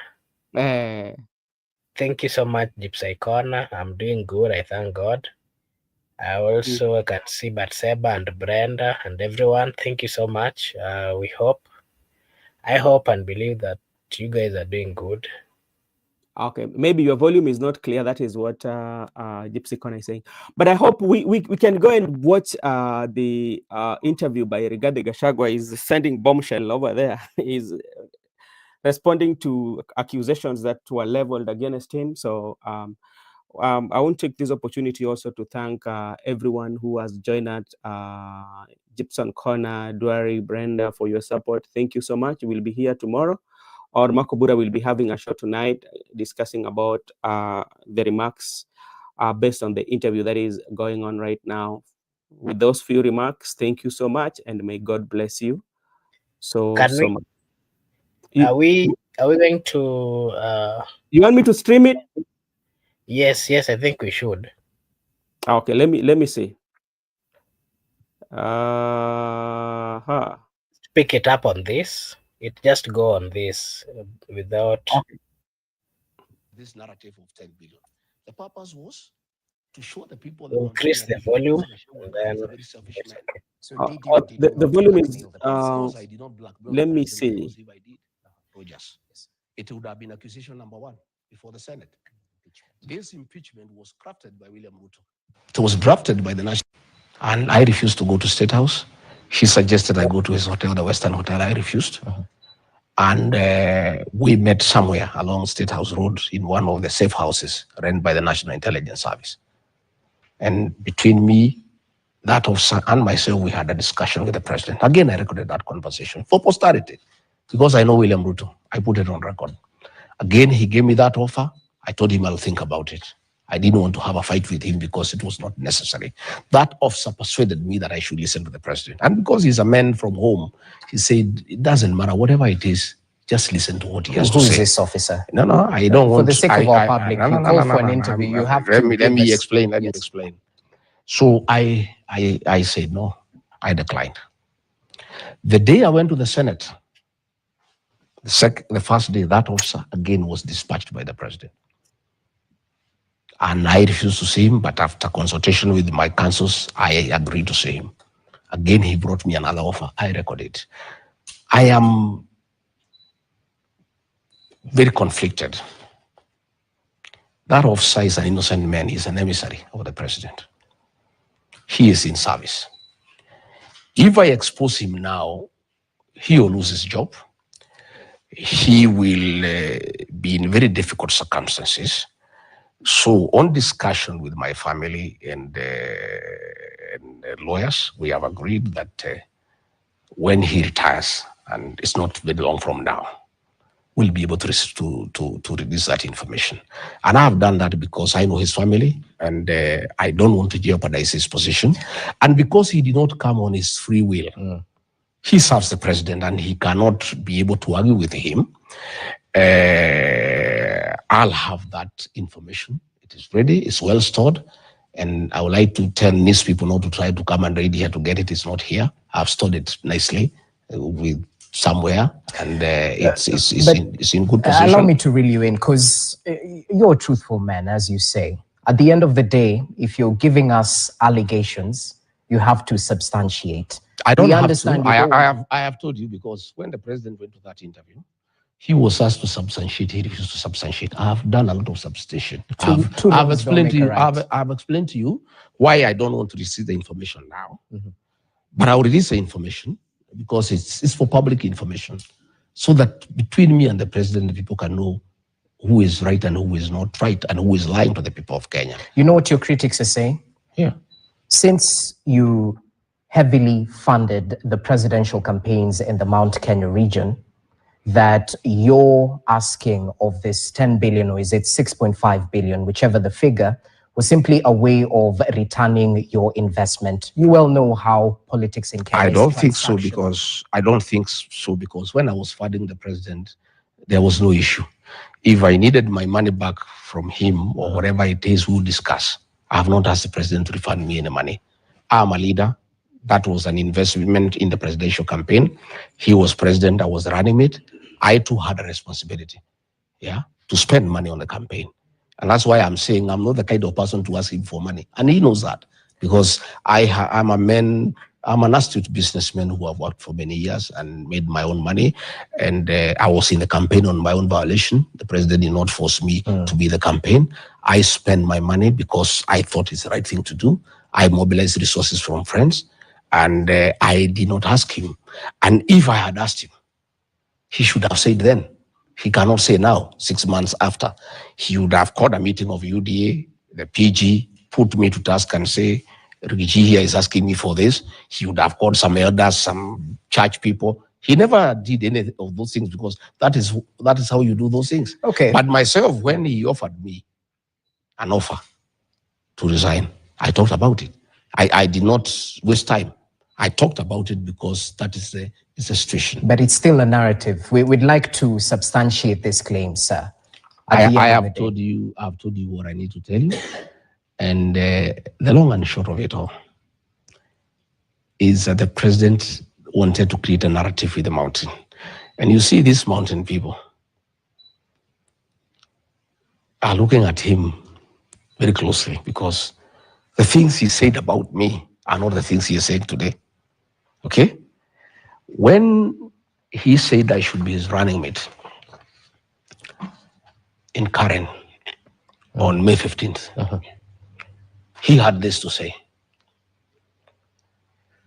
There were so many other instruments. I looked at many things.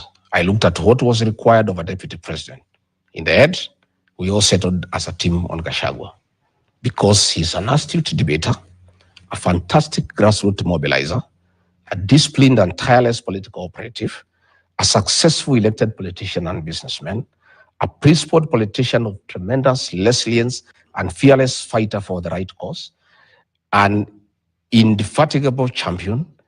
GACHUGUA is a self-made man, a politician of repute, and a public servant whose sole goal is to help others. GACHUGUA is a very passionate leader, a people's person. He speaks about the ordinary people and is concerned about matters to do with farmers. What I like about him is his passion for people issues. He's one of those leaders who are passionate about ordinary people. He's a living example of a true hustler. Then the president is here telling the people of the mountain, the man you gave me is a blackmailer. He goes to Western, he says, man is a tribalist. He goes to Nyanza, he says, this man is a primitive. Give me a break. You are talking to the same people. These same people are the ones he talked to when he wanted my services, when he wanted me to mobilize the mountain people, when he wanted to take advantage of my oratory skills to mobilize votes for him, when he wanted me to articulate people-based issues. Yet, when I say don't demolish houses for innocent people, he says I'm fighting his government. Yet, he was saying I stand for people issues. So I am saying that the mountain people, you can condemn once. You can't condemn twice. What they are saying, William Ruto, you successfully persuaded us to fight our own son, Uhuru Kenyatta. Please, you cannot persuade us to fight Rigathi Gachagua, because we now know you. You came and told us that Uhuru Kenyatta is bad because he is working with Raila Odinga. And Raila Odinga is a very mad man and a very dangerous man, the Lord of Poverty. Today, you are working with Raila Odinga, singing praises for him everywhere. Then the mountain people are looking at him and saying, is this the same man who made us hate Uhuru Kenyatta because he was working with Raila Odinga? Today, he is singing praises for Raila Odinga, taking him all over Africa to be the king of Africa. Right. And he wants us now to believe him, that Rigathi Gachagua wanted 10 billion from him? Is this not the same man who came here and told us that Uhuru Kenyatta is a drunkard? Is he not the same man? Now he is here again telling us that our son, Rigathi Gachagua, is incompetent. Our son, Justin Muturi, is incompetent. Our son, Moses Kuria, is corrupt. Our son, Metheka Linturi, is corrupt. Mr. President, I have no capacity to advise you. Nobody can fool the mountain people twice. You fooled them once, they feel very sorry about it. They actually feel very low and very down. I want to assure you, your tricks are now known, your games are known. You will never again in your lifetime make the people of the mountain fight their son or their daughter. They will never do it. You made us hate Uhuru Kenyatta. Okay. You made us humiliate him. You told us bad things about him that were not true. You said he was incompetent. You are the one who is incompetent now. It is very clear for everybody. Everybody is incompetent except you. Even now you are saying your new Mr. Esa is very competent.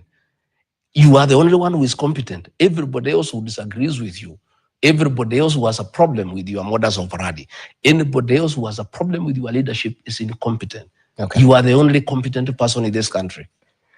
So, and with all due respect, we'll treat what you've said earlier on as allegations because you still haven't substantiated them. I have to ask you this because it's a multi-pronged question. When exactly did your friendship, your working relationship with President William Ruto start, and when did the rain start beating it? Probably before we come to that, you said that he said I fight small people. I don't fight anybody. He says that I was fighting Farouk Kibet. Farouk Kibet is not a small man. He is a co-president in this country. Farouk Kibet runs the government. Everybody reports to him. The Inspector General of Police, the head of public service, cabinet ministers. William Ruto issues instructions to cabinet ministers through Farouk Kibet. Ministers tremble at his very sight. So, Farouk Kibet wanted to give instructions to Rigathi Gachagua. Rigathi Gachagua was elected by the people of Kenya alongside William Ruto. There is no way I would have allowed Farouk Kibet to give instructions to me. And let me tell you, Rogers, Farouk Kibet was trying to run my office, make appointments for people to come and see me. And initially, I thought it's okay, maybe that's how William Ruto wants us to work. Until I learned that Farouk Kibet was collecting money from people to come and see me, and I have nothing to give them in return. And I went and I told the president, Mr. President, I'm your principal assistant. Please, your personal assistant cannot give me instructions. And if you want to give me any instructions, you give them yourself and I obey them to the letter. But you cannot use your PA to order me around. And your PA is taking advantage to make money from people. And I told you, Mr. President, for your information, because I'm your advisor in this matter, I will be failing in my duty if I don't advise you and tell you what is happening. Okay. All the people Farouk Kibet is clearing to come and see you, he's collecting money. And there's hue and cry in town. And you, State House is getting very disrespected because it has become a center of corruption. All appointments of people coming to see you, Kibet is collecting money. And Mr. President, I think you need to check this. But if you want to continue with it, tell him to keep off my office. He is not going to make appointments in my office, and he cannot tell me whom to see. So can you substantiate this? Farouk Kibet is not here to defend himself. But the president raised the matter. You asking me for an answer? Yes, yes. See, I must give you an answer. But I'm not the one. responding to I've never raised that issue. Okay. It's the president who raised the matter. I'm answering I'm just to the people of Kenya. countering what you've said. But I'm You've saying, said that he's the one. But I'm saying, Rogers, the president said that I'm fighting with small people. The answer is that Farouk Kibet is not a small person. So you're fighting big people. Fine. I was not fighting big people. Yes. I was telling the president, I'm elected. I'm not going to take instructions from your personal assistant. And I'm not going to allow him to push corruption in my office. If you want him to practice corruption in your office, you can go ahead. But you just said he was collecting money for people to meet with you. Oh, I learned. The few people he had asked me to see. Later on, I heard noise in town that people are going to see the deputy president. Farouk has collected money on his behalf and he's not doing anything for us. That is when I got alarmed. I faced Kibet and he told me off. He said, I must make money. Hii serikali tumetafuta, mimi nimeumia na William Ruto miaka mingi. And actually when I talked to the president about Faruk Kibet, he said, wewe achana na Faruk atafute pesa kidogo ya kukula bana. Hii mtu ameumia na mimi miaka mingi, akipata hapa kidogo kidogo iko makosa gani? So I'm telling you, when the president said that I'm fighting small people, that is a man who is running the country, you know?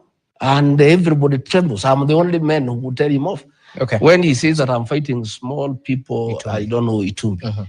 You can see the things he was writing about me. And Dennis Itumbi, the chief propagandist for William Ruto. Again, he's not a small man. This government of William Ruto is run by Itumbi and Faruk. This Itumbi, all these statements you see ministers issuing, like the one DCI has issued about the violence yesterday in Mweki. It's Dennis who crafts them. He crafts the messages, and you can see even that is language. He gives them to read. And my problem with that so-called small man is that they work in cohort with the president. And he hangs around State House. And if you have a discussion with the president and he doesn't like the way it is going, he sends him a text, and Dennis walks into the president's office and says, Mr. President, you are late for the next meeting. And the president brings the meeting to a closure. I had not realized that until I studied. I saw there is a pattern. And anytime I had many issues with the president that were not pleasant, I would face him and say, this is not right, this is not good, and I would win the argument, and he doesn't like it, and he would like to bring a meeting to a closure. Somehow Dennis walks in, and I saw a pattern. So one day we were launching, the president was going to sign, he was going to sign the housing levy law, bill into law. And I was with the president in his office, the two of us, and I had a very hot conversation with him. And I was telling Mr. President, Kenyans are not interested in affordable housing. And people are very unhappy about the taxation. And Mr. President, only a fool doesn't change his mind. Let us look this thing. And please, from the feedback I'm getting from the ground, and Mr. President, I was elected with you. I mean, it's my job to tell you what the people are saying. And since we are elected together on a joint ticket, when I see we are going down and I don't tell you, it is not fair. Then when we were just continuing, I think he took a phone, Itumbi comes. And he said, Mr. President, we need to go. And I told Itumbi, my friend, next time you interrupt me when I'm with the president, you know who I am. Get off. I am the deputy president. I was elected with the president here. Who are you to come and interrupt our discussion? Do you know what we are discussing? The president just looked and said, I think we go. Okay? So that is how I raised that issue.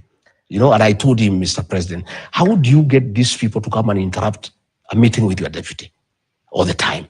So that those are the issues he was saying. Well noted. I was fighting with small people. Just to take you back briefly, because we're stuck of time, how much did you fund President William Ruto's campaigns? No, I will not go into that. It's not necessary. I don't think I need to go into the details because I was also a candidate. I did not necessarily fund William Ruto. I funded the campaign because I was part of the campaign. And I don't think I need to go into those details. Then tell me this: when did the rain start beating your friendship? When exactly? It's not friendship, Lily, but we went into a covenant with the president. And the president was here many times, here in this house, down, beaten, harassed, frustrated, and he would come here for comfort. And my wife would pray for him. And we went a long journey from 2018 all the way to 2022. And I believed him and I trusted him. And since I'm a man of honor, I took his word for what it was. And we agreed many things, but we never wrote anything down. And that is a mistake that I made, that I regret today. And my community, the Mount Kenya people, regret today. But they have forgiven me because William Ruto is very deceptive. To deceive Rigathi Gachagua is nothing, because he deceived bishops, reverends, pastors, everybody, all of us, our own community, a very respectable community were deceived by one man. So I fell for it, and we agreed many things. And I went into it blindly. But as soon as we came in, the man changed completely. And all the things we had agreed, he became very arrogant. He said he's president. He said that he'll do whatever he wants. And I can tell you where I started finding things are not right is we had agreed on several portfolios for my people, because we had agreed, much as I'm a national leader and I'll be your deputy to assist you to manage the affairs of this country, I'll protect the interests of the Mount Kenya people in your government, because they have elected you and they give you 47% of the vote. And it was agreeable. And all the things we had agreed in terms of portfolios, interior, agriculture, water, lands, finance, he honored all those things. But then he was very cunning. All my ministers from my region, he put PSs from his community under them. And after some time, my ministers told me they are flower girls. He would just work with the PSs directly without any reference to them. And I realized he had conned me and the community. So that's when the issue started. That is one of the issues. Okay. Number two, he keeps on saying people are tribal. He has accused me of tribalism.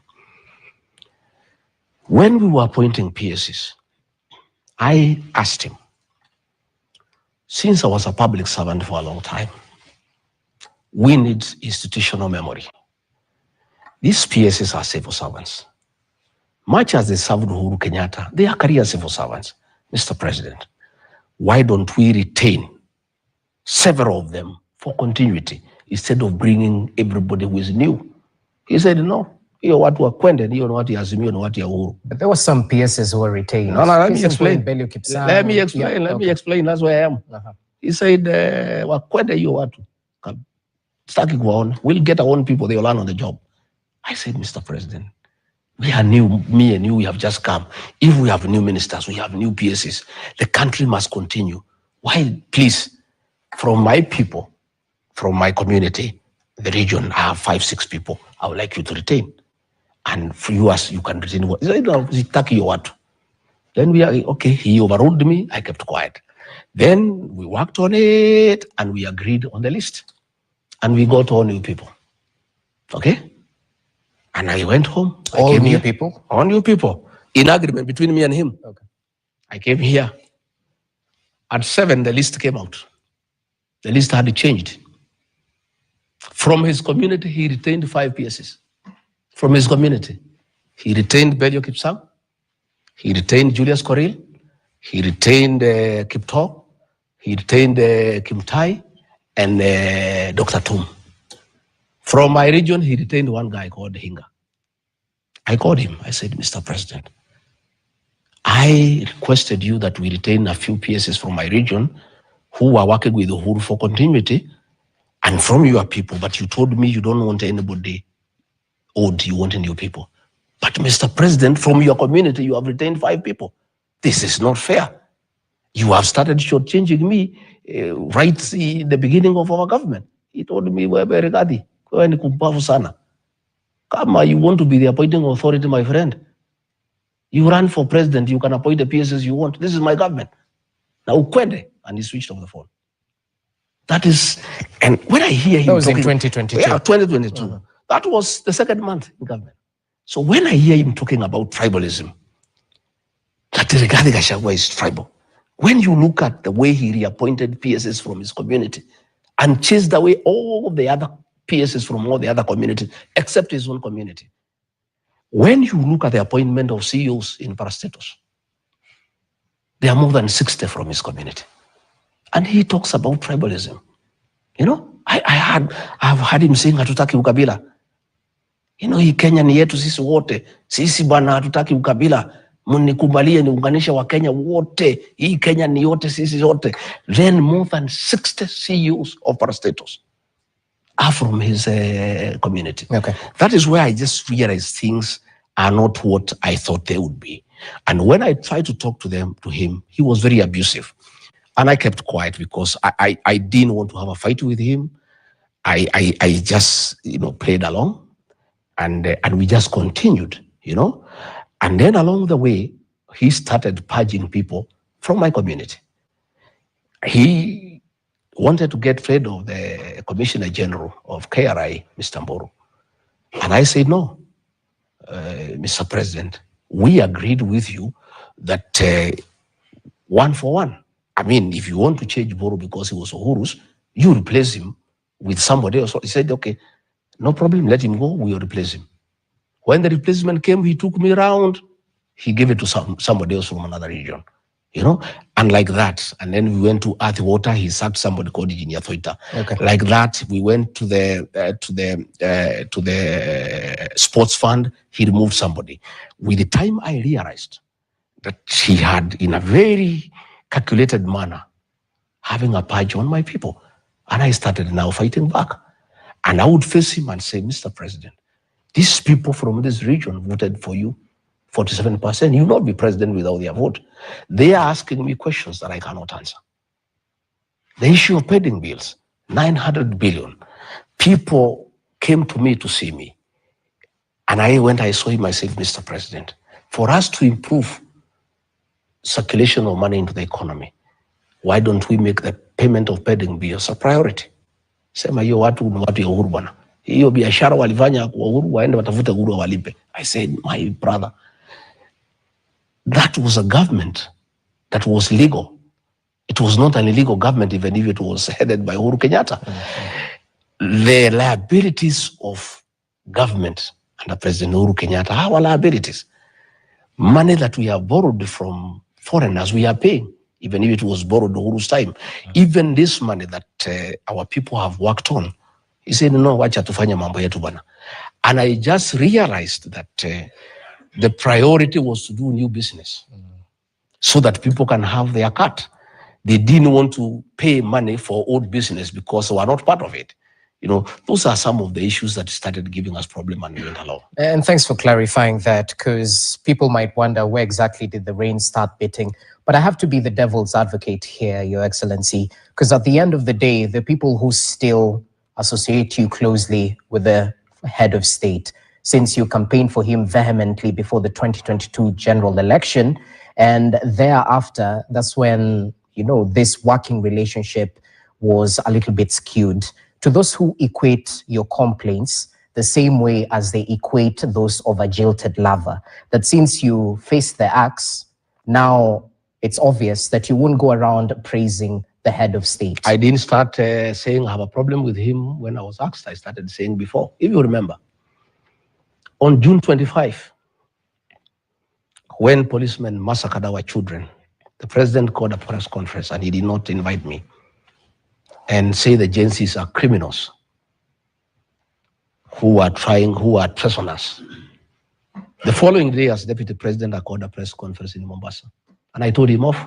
I said, these are not criminals. These are our sons and daughters. I had not been jilted. I had not been asked from office. I stood firm. And let me tell you, one of the issues I disagreed with the President William Ruto up to today, and I will never give in, was abductions and extrajudicial killings. I am a father. I am a Christian. I am a husband. I am a leader. I am an elder in my community. Children are our flowers. You cannot kill children because they're asking questions. And the questions they're asking are legitimate. That we are running down the country. That there is too much corruption. That we are not listening to the people. Those young Gen Zs were raising legitimate issues that I had personally raised with the president. Allow me to interject. And I can tell you, after that, he accused me of having been behind the Gen Z protest. Okay? And I said I was not behind the Gen Z's protest, but I associated myself with what they were saying despite being deputy president. So you cannot sit here and tell me that I've started raising these issues, because we disagreed or because I left. You remember, in the Senate, there was an accusation against me that I had opposed evictions of people from Nairobi River. I raised that issue when I was deputy president. Sure. There was an accusation that I rejected the haphazard relocation of traders from Wakulima Market. I started disagreeing with the president a year ago. Our disagreement around October was the culmination of a whole year of total disagreement.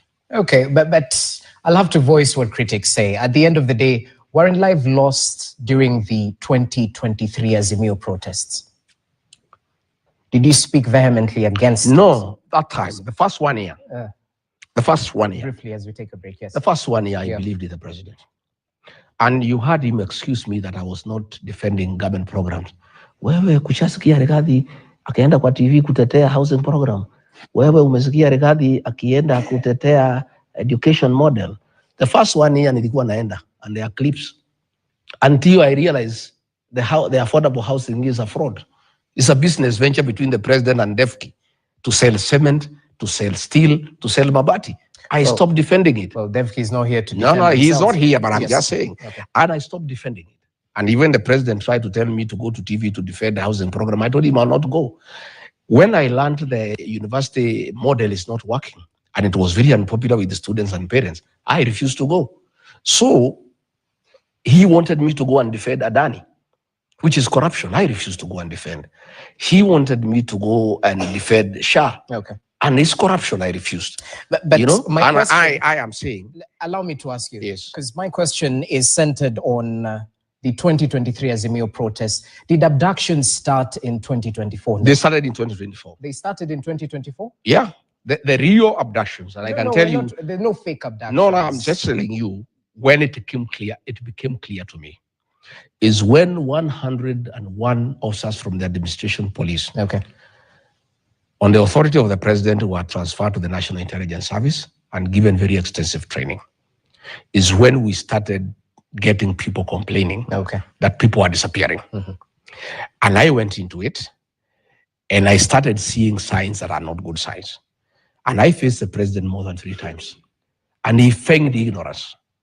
But when I came to check, I found he knew what is going on.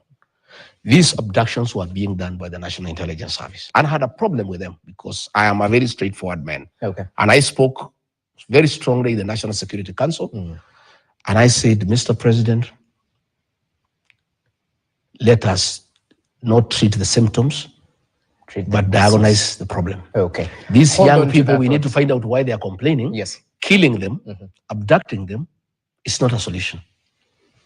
Hold on to your thoughts. We take a short commercial break. Do stay with us. The Wamunyoro bombshell continues in just but a few.